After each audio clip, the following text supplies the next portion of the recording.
Daily Guidance, July 4, 2025. Para kay Aries. Aries, the card said here, medyo hinay-hinay tayo sa mga desisyon na gagawin natin sa araw na ito, no? Nakikita ko dito nawawalan ng pagbibigayan, pero wag kang mag-alala, may mga bagay ka man daw na sinukuan.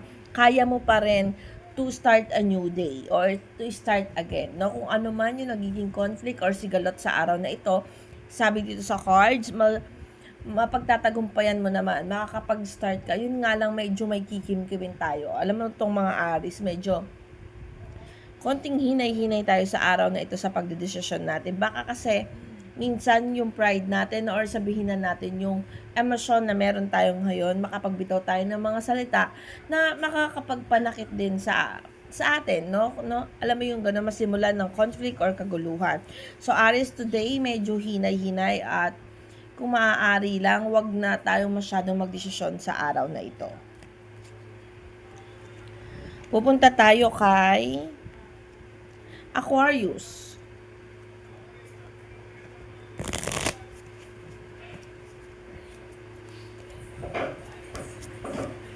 Aquarius, the card said here.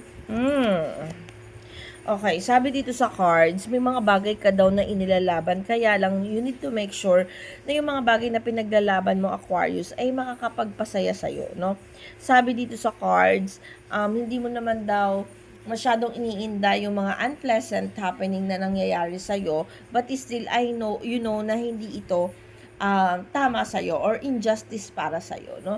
This card showing na mas maganda talagang itahimik na lang para hindi magkaroon ng conflict or kaguluhan sa araw na ito. Kung hanggat kaya natin magbigay, umunawa, gawin muna natin doon. Although nakikita ko dito na medyo sensitive tayo sa araw na ito, kaya wag masyadong magpa-apekto dun sa mga taong nakapaligid sa atin, Aquarius.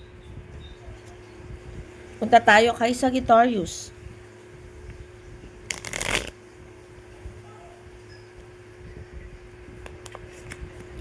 Sagittarius, conflict ang nakikita ko dito. Kung kinakailangan daw lumisan o lumayo, sabi ngayon dito sa cards, no?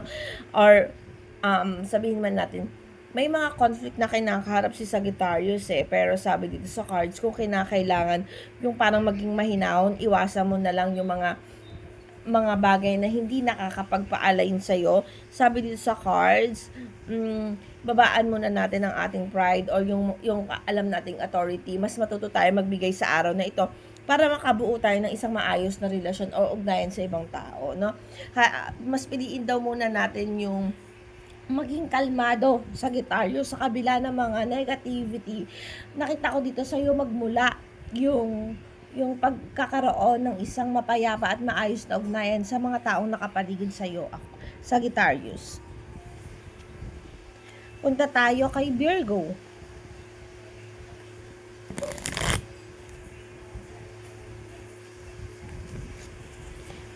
Virgo, the card said here, wag ka daw manghinayang sa mga bagay na pinagsikapan mo or yung mga bagay na pinagpapaguran mo sa ngayon, no? Nakikita ko dito sa cards na may mga paparating na blessing sa'yo. Although, this card showing na wag daw masyadong maging mapagbigay. Or sabihin na natin, ingatan natin yung mga tao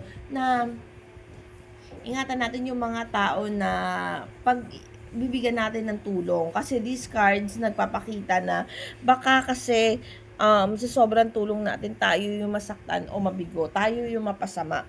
Kaya sabi dito sa cards, bago ka tumulong, alamin mo muna kung karapat-dapat or grateful ba talaga yung mga taong tutulungan mo. Baka kasi in the end, ikaw pa yung maging masama sa pagtulong mo, Virgo. Punta tayo kay Taurus. Okay, Taurus, betrayal card ito, no? Nakita ko dito sa cards, ingat sa mga taong pagkakatiwalaan mo, mga bagay na sasabihin mo sa mga taong nakapaligid sa'yo, no? May mga bagay daw na dapat na sinusukuan. If you are in the relationship na medyo confused ang isang Taurus, this reading is for you, no? Sabi dito sa cards, you need to make sure na ikaw talaga yung taong mahal ng mahal mo, or sabihin natin, you need to make sure kung ano yung mga bagay na ginagawa ng partner mo para makita mo kung ano talaga yung nilalaman nito, no? Kasi nakikita ko dito sa cards, may mga bagay daw na sinusukuan. Kung ikaw ay Taurus na naramdaman mo na iba na yung boyfriend mo o yung kapartner mo sa'yo, hindi na katulad ng dati, pag-isipan mong mabuti at alamin yung mga bagay-bagay na pinag-aaksayahan niya ng panahon sa ngayon. Na? Scorpio. Scorpio, sabi dito, may mga desisyon daw na mali. Sabi dito sa cards, Scorpio, judgment na nakabaliktad. You need to make sure na tama yung mga desisyon na ginagawa mo. Gayun din yung mga tao sa paligid mo. No? Nakikita ko dito, hindi ka nabibigo, binubuo mo yung mundo mo, nagpapakasaya ka, nagiging masaya ka. But then, kailangan mong malaman, nakikita ko sa dito, binabalanse mo lahat. Kung negative yan, ginagawa mong positive. But this card showing, mas dapat alamin mo kung ano yung katotohanan. Baka in the end kasi yung parang pag-escape mo, naharapin kung ano yung talagang problema mo, napupunta ka sa mas malaking problema, Scorpio, no? Baka may mga bagay kang hindi nalalaman. In the end, mas makakapagpahamak sa'yo. Punta tayo kay Libra.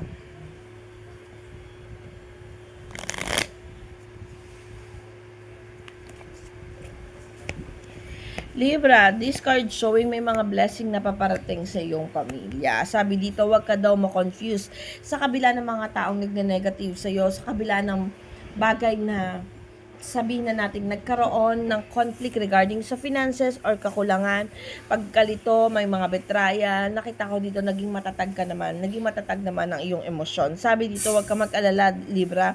This day is your day, Libra. Sabi dito sa cards, may mga blessing na paparating at magiging masaya daw yung pamilya mo, or pag sinasabi dyan, may mga blessing na darating, magiging okay yung mga problema na kinakaharap mo, masusolusyonan kung ano yung problem na pinoproblema mo ngayong araw na to o nung mga nakaraang araw pa. So, sabi dito sa card, this is your day, good luck, at be mindful dun sa paggamit ng iyong mga resources.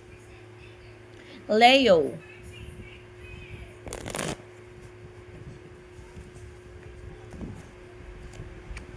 Leo, sabi dito sa cards, may mga bagay daw na nakakapanakit sa'yo, or sabihin natin, dinaramdam mo yung paghuhusga ng mga taong nakapaligid sa'yo. Nagiging masyadong emotional si Leo this day.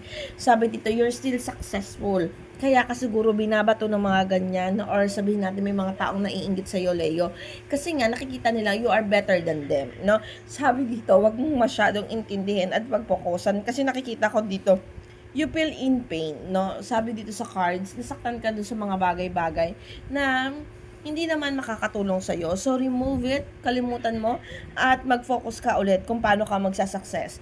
Kumbaga, kill them with their success. Fight with them with your success. Huwag mo masyadong dibdibin yung mga negatibong sinasabi sa'yo ng mga tao sa paligid mo para hindi mo ma-absorb. Let's go to Gemini.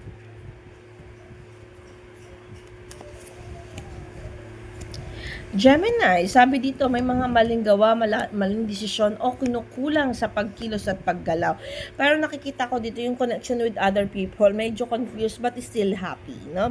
Sabi dito, injustice daw. Sabi dito, may mga bagay lang daw tayong dapat ilaban, especially yung mga bagay na karapat dapat nating unahin at gawin. Gemini, this card showing kasi na you need to pursue one thing and focus for one thing. Sabi dito sa cards, kung medyo may pag-aalinlangan sa mga bagay-bagay, pag-isipan mabuti yung desisyon na gagawin at i-go through. Wag nang alam mo yon, yung alam mo yung dapat mong gawin pero hindi mo siya ginagawa kasi mas marami kang inuuna o mas marami kang pinagkakaabalahan. So, focus, Gemini. Punta tayo kay Pisces.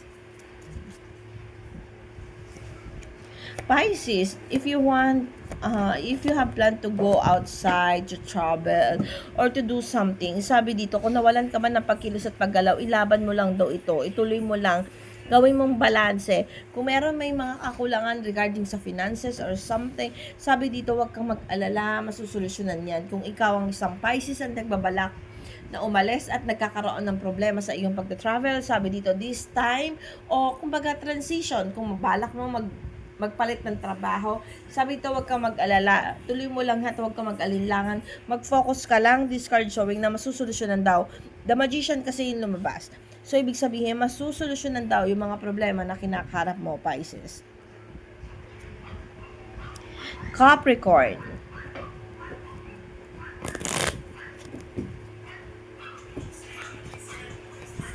Capricorn, you're still guided daw ni universe, Capricorn. Sabi dito, yung mga bagay no, pinagsisikapan mo o pinaghihirapan mo, may mga hindi daw mawawala ng saysay. So, tuloy-tuloy mo lang.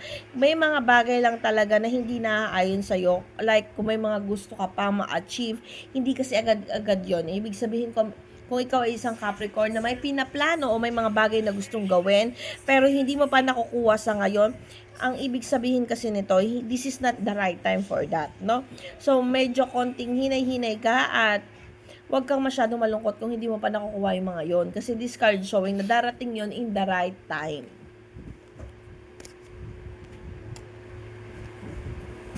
Pupunta tayo kay Cancer.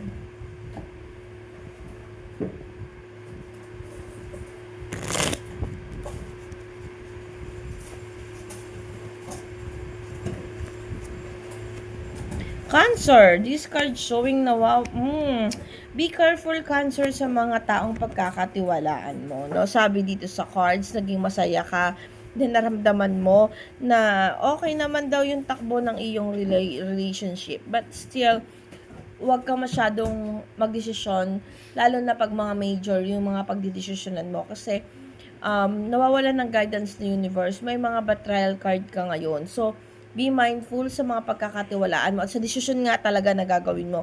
Kasi in the end, baka mabigo ka or sabihin na natin na magkaroon ka ng pagkakamali. Bago magdesisyon, alamin mo muna kung ano yung kalalabasan ng mga desisyon na gagawin mo. This card showing kasi na pagka-loss, no? Sa ngayon, okay ka, nakikita ko dito. Sa ngayon, naniniwala ka. Sa ngayon, nakikita mo yung pagkilos at paggalaw. But then, wag masyadong o magkaroon ng distance or sabihin na natin ng boundaries kung hanggang saan ka magbibigay, hanggang saan ka magtitiwala, at hanggang saan mo ibibigay yung sarili mo sa isang tao na pinahalagahan ka sa ngayon, no? So, be smart sa pagdedesisyon, be smart sa sa pagpili ng mga taong magiging involved sa'yo. At ito po ang aking daily horoscope. Salamat po sa mga sumusubaybay. Paalala po, ito ay gabay lamang sa araw-araw.